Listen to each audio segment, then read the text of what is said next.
s'il a besoin d'un micro. Je vous propose de commencer. Alors, tout d'abord, bienvenue. Donc, aujourd'hui, on vous accueille pour la première édition du Forum Handicap et Numérique. Nous en sommes ravis. Le but est de présenter des produits, des outils, des services et applications numériques au service du handicap, donc à travers des expositions, dans des stands qui se situent au rez-de-chaussée, des conférences et des ateliers. Mais il s'agit surtout d'échanger autour de ces possibilités d'amélioration de la vie quotidienne. Donc cette journée va nous donner l'occasion d'échanger, de débattre entre chercheurs, concepteurs de produits, prescripteurs et utilisateurs. Donc via ces échanges, nous espérons susciter des projets et des coopérations entre nous. Donc le thème qui nous réunit ce matin est celui de la place du numérique dans l'éducation et l'apprentissage. Donc dans un premier temps, nous serons présentés des outils permettant d'apprendre autrement. Dans un deuxième temps...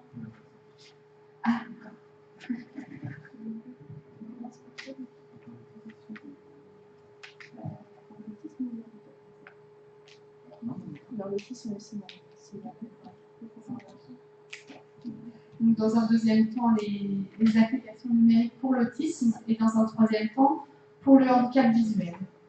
Donc, pour chaque atelier, on a à peu près 1 heure avec 2 ou 3 intervenants. Donc là, on va en avoir 2 et après, ces présentations seront suivies d'échanges. Donc, surtout, si vous avez des questions, des remarques, des réactions, on les prendra à la fin des 2 présentations que nous allons suivre maintenant. À tout à l'heure. On a besoin d'un micro réellement. Je pense pas. Hein. Je peux arrêter le micro tout de suite. Donc on est 2 pour cet atelier. J'attends mon collègue.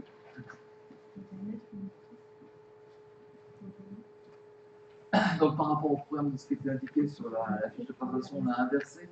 C'est-à-dire qu'on va passer d'abord sur un cas concret, puisque j'ai une fille qui est dyslexique et dysorthographique, qui a le droit d'avoir un iPad en cours, c'est la seule avec son iPad.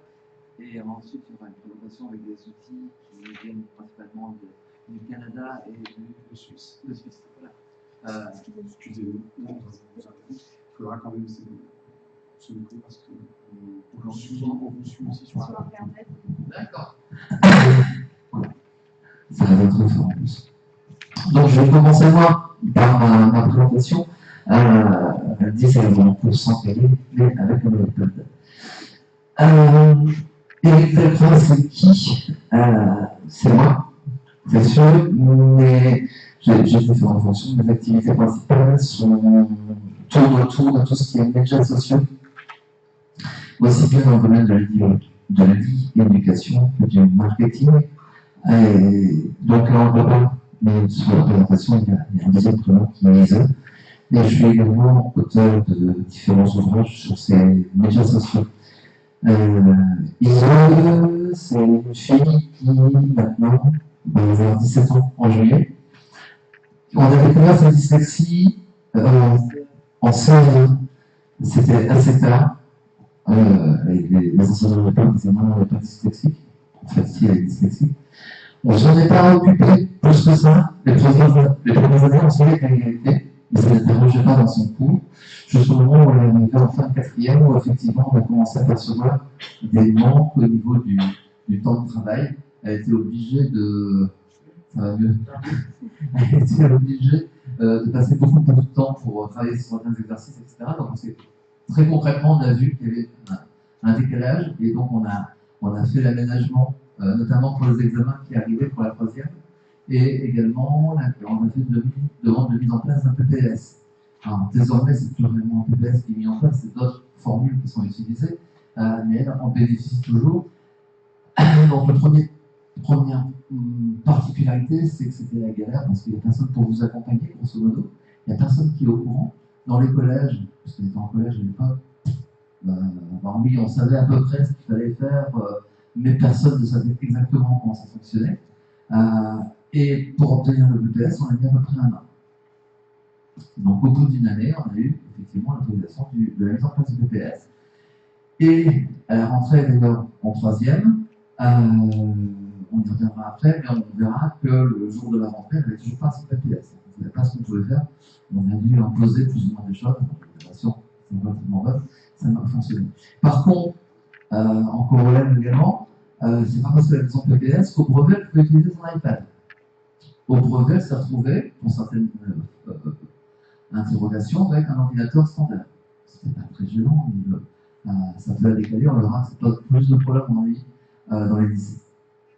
Ensuite, elle a fait une seconde passerelle en session générale et elle est partie 3 mois en Australie. Alors, je note les 3 mois en Australie, pourquoi? Parce qu'en France, on n'a pas l'habitude d'avoir des ordinateurs dans les classes. Là, elle s'est retrouvée en Australie, tous les Australiens avec elle dans sa classe, avec toutes un ordinateur portable à disposition à longueur de journée. Donc, c'est tout le contraste qu'il y a avec la France. En France, elle se retrouve toute seule avec son iPad. En Australie, tout le monde a un ordinateur à disposition. Donc il n'y a pas ce décalage comme on pourrait le retrouver en France. Et désormais, elle a fini en seconde standard. Et elle rentre en première l'année prochaine. Donc la première rentrée, c'est ce que j'expliquais juste avant. La veille de la rentrée, on a dit qu'est-ce qu'on fait? On avait demandé qu'elle ait un iPad pour aller en cours. Est-ce qu'elle pouvait le prendre ou pas? Donc on a téléphoné au directeur du collège en disant voilà, la rentrée est demain, concrètement on fait comment? Et donc on avait choisi l'iPad en amont, pourquoi? Parce qu'à la maison on a tous des produits iMac, et je lui avais laissé le choix en disant est-ce que tu veux avoir un ordinateur portable ou est-ce que tu préfères prendre un iPad avec toi? Elle était plus à l'aise avec son iPad qu'avec un ordinateur portable, donc on avait décidé que ce serait le portable qui servirait pour la prise de notes, etc. Et quand j'ai téléphoné au collège, donc la principale m'a dit oui, il faut absolument qu'elle vienne demain avec son ordinateur, son iPad. De toute manière, on ne s'inquiète pas, on n'aura pas de problème technique puisque vous y connaissez dans le monde informatique.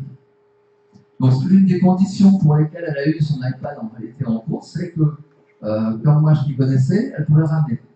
Ça aurait été un parent qui ne s'y connaissait pas, à mon avis, il aurait eu beaucoup de problèmes pour le faire accepter. Et donc à partir de ce moment-là, on a pu choisir avec ma fille les outils qu'elle allait utiliser. On y a déjà réfléchi un peu avant. Avec les outils, on s'est concentré sur des outils de prise de notes dans un premier temps. Donc c'était Evernote, qui permet de classifier toutes les notes très facilement et de structurer en fonction des cours. Et également des outils de mind mapping. Je pense qu'on en parlera plus un peu après la présentation d'après et du mind mapping de toute manière. Dans des calculettes qui sont très simples à l'époque. Et désormais, elle a rajouté l'office ou d'autres outils complémentaires. Comment ça s'est passé du côté élève quand elle est arrivée avec son iPad en cours? Parce que personne n'était prévenu, bien évidemment. Même chose au niveau de la direction m'a dit oui, on prévient tous les profs.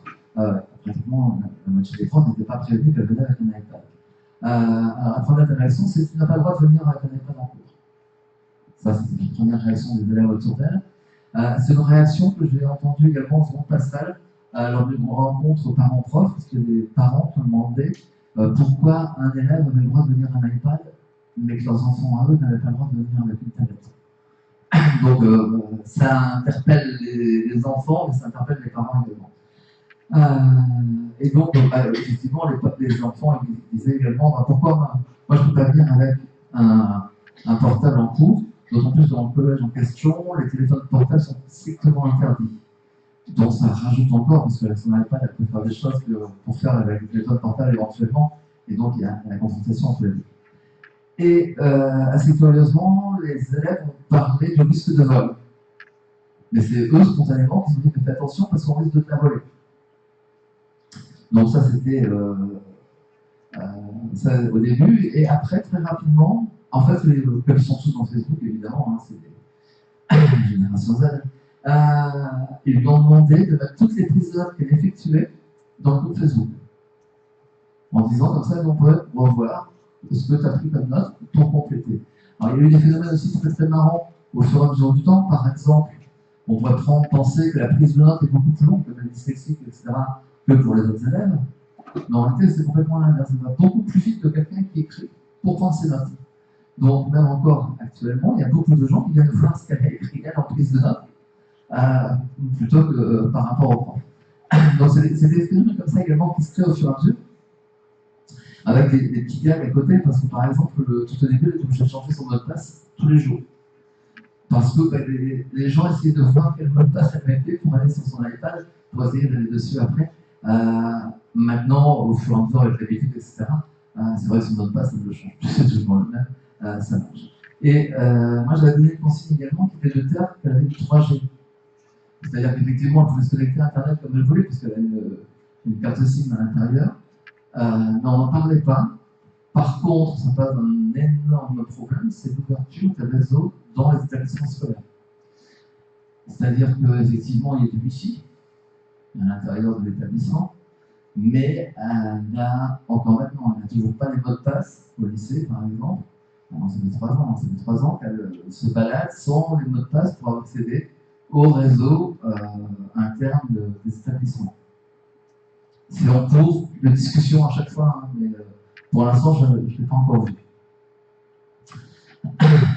Alors, l'autre point, évidemment, c'est en place avec les enseignants.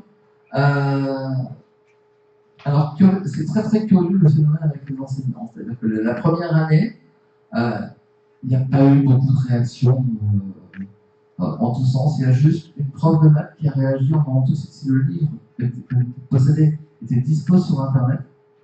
Donc on tombe sur d'autres phénomènes qui sont plus larges. L'iPad, c'est est-ce que les livres sont disponibles sur Internet également pour permettre aux élèves de suivre. Et elle envoyait systématiquement, cette prof de maths envoyait systématiquement les cours des élèves en PDF directement pour qu'ils soient lisibles sur la tablette. Et elle s'est même rapprochée de son inspecteur pour demander ce qu'il était possible de faire avec un élève dyslexique comme ça. Il y a un autre enseignant qui attend toujours les aménagements officiels mis en place, alors que ça a été établi quand même concrètement dans un PPS à côté, des aménagements officiels. Alors, pas beaucoup, mais. Vous êtes dans le 70 ? Non, je suis dans le 59. Ah, d'accord. Pourquoi dans le 62, il y a une particularité ? Non, mais justement, dans le 62, généralement, la Camille bouge pas mal pour aider les enfants 10. Justement, c'est pour ça que je fais ça. Mais donc, cette personne a demandé ça, n'a pas fait grand-chose. La seule chose qu'il faisait, c'est qu'il m'a demandé s'il n'allait pas trop vite au niveau de la saisie. Donc, je vous ai déjà répondu sur la question avant. Et alors, à partir de là, il y a deux manières de compléter, c'est de dire qu'est-ce qui s'est passé dans le fameux collège en question. Bon, en fait, ISO était le révélateur d'un gros problème des enseignants par rapport à la dyslexie.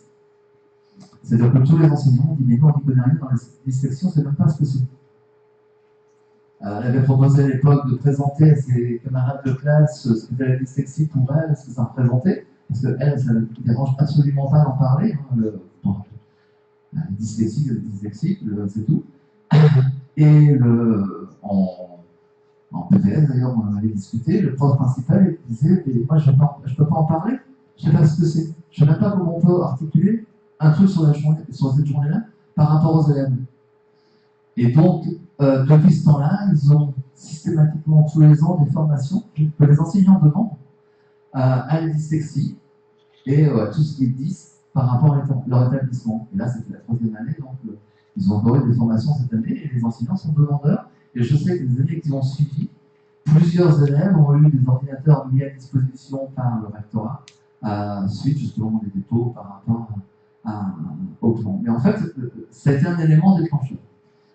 En seconde passerelle, comme on savait que c'était une seconde passerelle, pour se pas rester dans l'établissement, c'est vrai que je ne me suis pas trop investi dedans. Puis j'ai un problème quand même, reconnaissons-le, c'est que je disais tout à l'heure que je travaille j'écris des livres sur les médias sociaux. Il y a quand même un phénomène qui est, c'est M. Delcroix qui vient, qui est super expert dans le domaine, parce que je suis considéré comme l'un des experts français par rapport à ça. Donc, par rapport à l'éducation nationale, parfois je me mets en retrait en disant ça ne peut pas jouer sur mes enfants. Donc, la seconde personne, on s'en est pas occupé, et en fait, c'est une année où ça s'est relativement mal passé à plusieurs niveaux. Ils ont accepté la tablette, mais sans plus, il n'y avait pas d'effort qui était fait d'un côté ou de l'autre. C'était un peu complexe. Par contre, là, quand on est rentré dans un lycée standard, je dirais, on a mis en place un système cette année qui était, en début d'année, d'aller rencontrer tous les profs pour leur expliquer ce que c'était la dyslexie. en leur disant, ben voilà, comment vous pouvez l'aider, comment elle peut faire fonctionner pour vous aider également, parce que par exemple l'iPad veut dire que les devoirs, elle ne va pas les rendre devoirs écrits, elle va les rendre sous forme d'un PDF.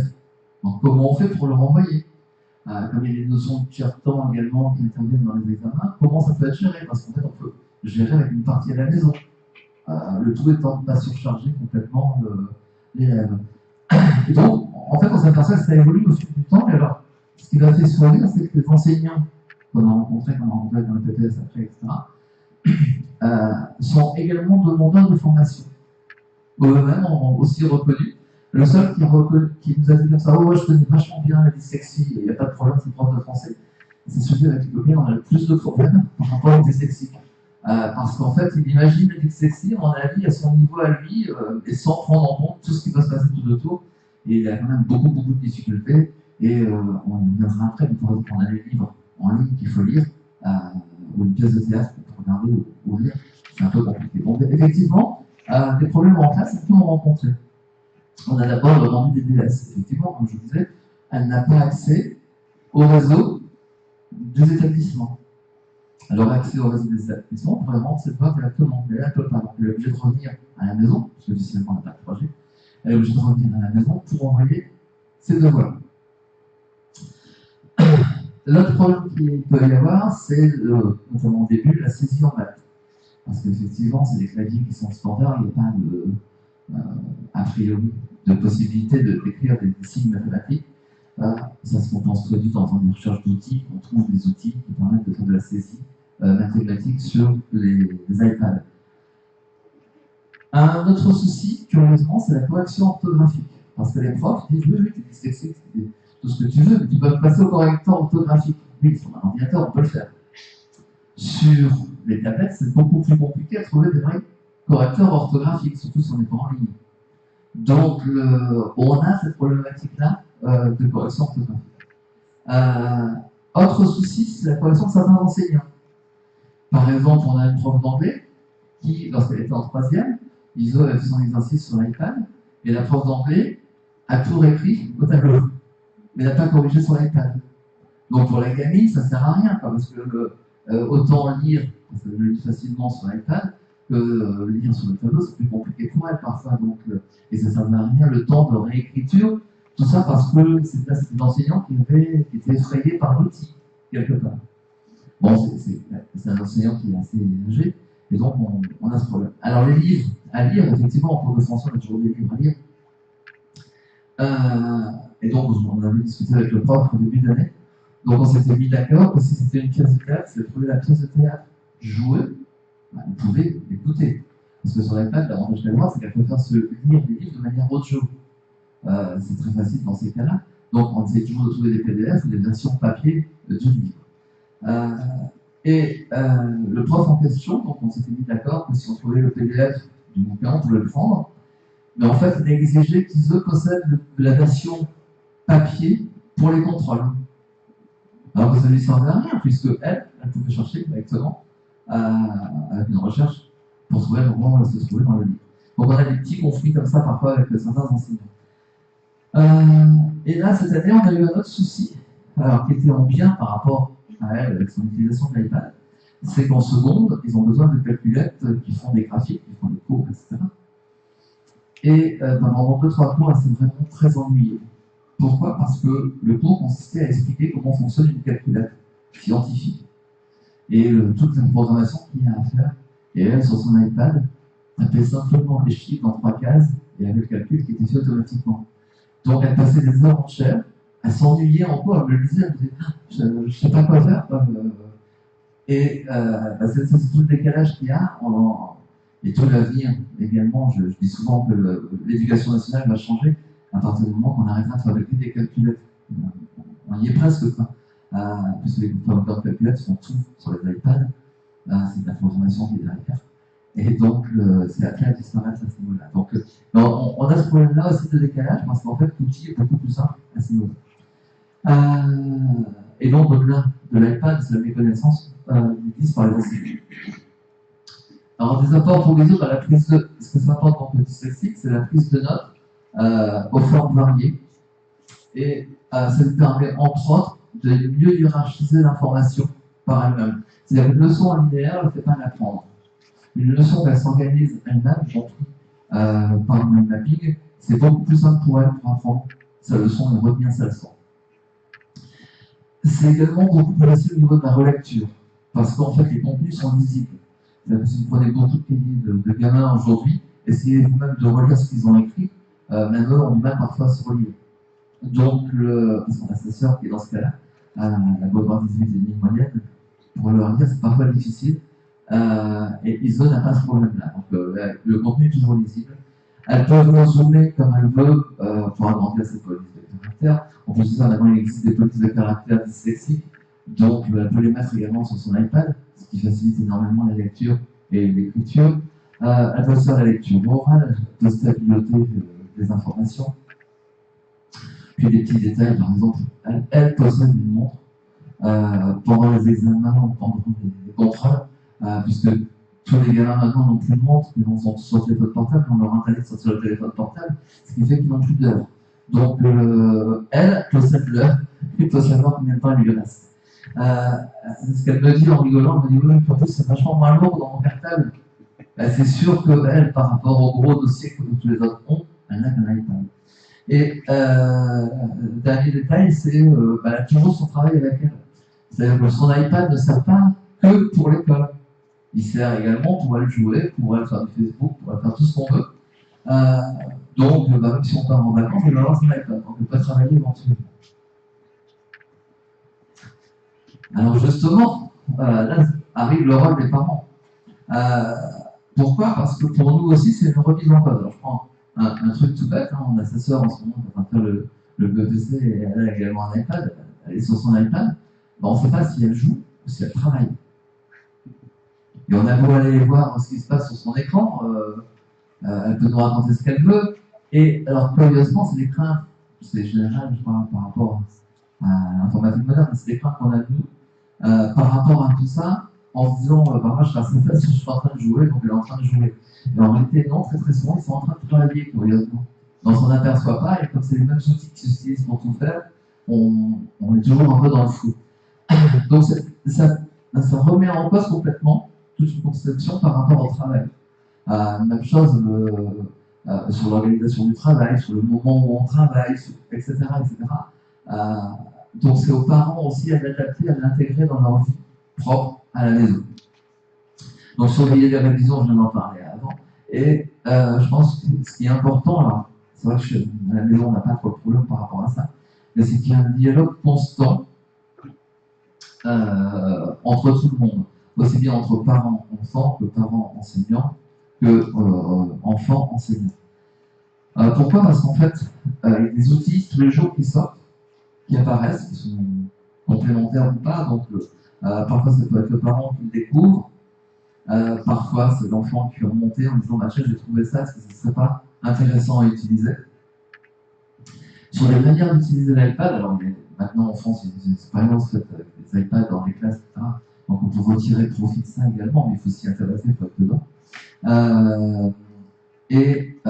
Ou alors le conseiller éventuellement aux enseignants. Et le travail, curieusement, ça n'arrête jamais, c'est-à-dire que pour un parent standard, il suit les cours de ses enfants, il suit ce qu'il fait, etc. Tandis que nous, on est toujours en quête de nouveaux outils, par exemple.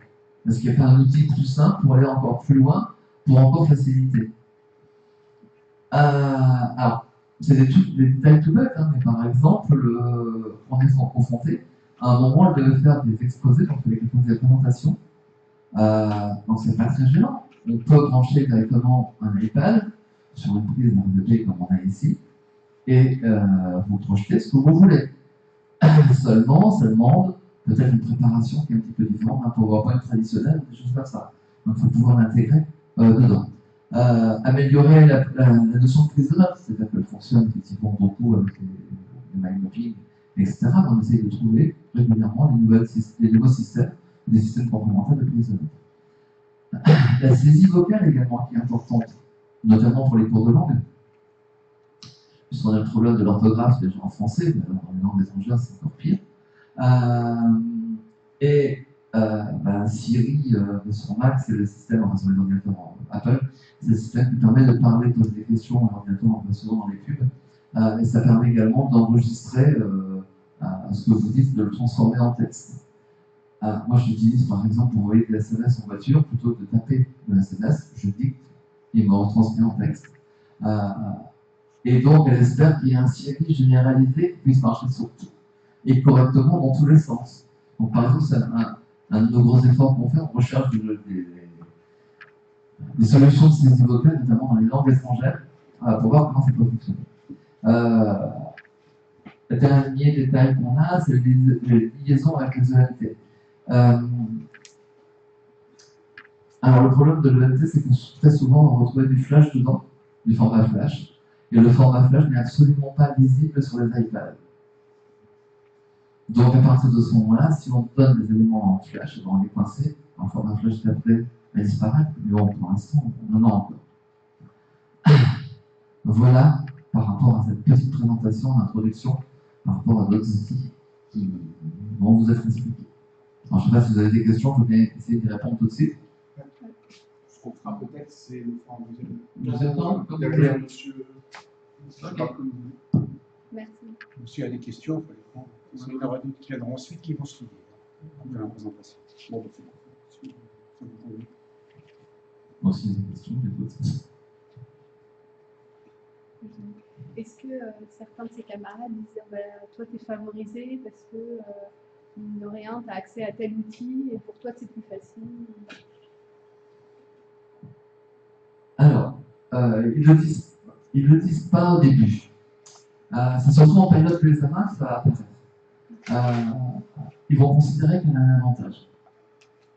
Donc le fait d'être dyslexique devient être un avantage par rapport aux copains qui disent oui, c'est un avantage d'avoir un iPad pour t'aider pour ton travail. Mais on n'a pas eu de réaction, enfin, elle n'a pas entendu de réaction à proprement parler de gens qui trouvaient que c'était anormal qu'elle fasse ça. C'était injuste. Oui, non, pour eux, à la limite, ils s'en fichent un petit peu, quoi. Par contre, c'était un honneur, en troisième, c'était un honneur de la part de certains élèves de se trouver à côté d'elle pendant le cours. Et donc, ils faisaient tout, et il y a même eu un cas comme ça où j'étais en opposition avec la direction du collège parce que c'est quelqu'un qui passait plus tard au conseil de discipline. On savait qu'il y avait d'énormes problèmes, notamment en cours de maths. Et en fait, quand il était à côté d'Iseux en cours de maths avec la tablette, il travaillait. Et quand j'en avais parlé avec la responsable de l'établissement, qui m'avait dit ah ouais, mais c'est parce que c'est l'effet de la nouveauté. Mais curieusement, je ne crois pas du tout que ce soit l'effet de la nouveauté, c'est que le gamin, sous cette forme-là, ça m'intéressait. Et c'est quelqu'un qui a été déplacé d'établissement et qui a eu son brevet, et son frère jumeau, qui est resté dans l'établissement dans lequel il se trouvait, n'a pas eu son brevet. Donc, quelque part, je me dis, cette histoire-là, il aurait fallu la suivre de beaucoup plus près, s'y intéresser beaucoup plus, ça aurait été très marrant d'observer les raisons profondes et ce qui serait réellement passé. D'autres questions? Vous expliquez que vous étiez confronté à la difficulté pour les professeurs de comprendre la dyslexie en général. Est-ce que vous-même, pédagogiquement, vous vous êtes amélioré dans l'explication auprès des élèves? Parce que c'est pas, non, mais je dis ça parce que c'est pas évident, c'est quand même assez abstrait d'expliquer ça et c'est pas évident à comprendre. Alors, je pense qu'on a dû s'améliorer, sa mère et moi, pour l'expliquer notamment aux enseignants, les grandes lignes. On n'a pas le temps d'entrer avec eux dans les détails pour expliquer ce que c'est en long, en large, en travers. En plus de ça, il y a une multitude de formes de dyslexie qui existent. Donc, ce qu'on essaie plutôt de faire, c'est d'essayer de devenir en complément par rapport à eux en leur disant comment vous pouvez arriver à communiquer plus facilement avec elles réciproquement. Alors, je prends des trucs tout bêtes, hein, c'est bon, mise en place du tiers temps, on s'en fiche, certains profs ont du mal à comprendre. Mais même sur ce tiers-temps, c'est déjà compliqué parce que comment on gère? Est-ce qu'on retire une partie du temps réel ou est-ce qu'on lui donne une question à faire à la maison? Il y a plein de possibilités, donc déjà ça peut être négociable parce qu'ils ne s'aperçoivent pas parfois qu'ils cumulent les charges de travail à la maison, ce qui fait qu'on n'a pas le temps de faire le reste. Ça, c'est le premier point. Bon, après, on explique qu'ils peuvent simplement faire des photocopies en demandant la taille. Ça peut aider. Donc, on vient sur quelques points. En fait, on s'aperçoit avec eux, au fur et à mesure qu'ils découvrent des choses en disant ah bah oui, pourquoi donc là, on leur répond. Si vous voulez, on fait tout ce centre d'échange que de dire on vient de donner un cours magistral sur ce que sont les 10 et comment ils fonctionnent et pourquoi ils ne fonctionnent pas comme nous. Il existe des vidéos, à la limite, sur le prochain stand après, je peux vous donner les liens, je peux vous coordonner.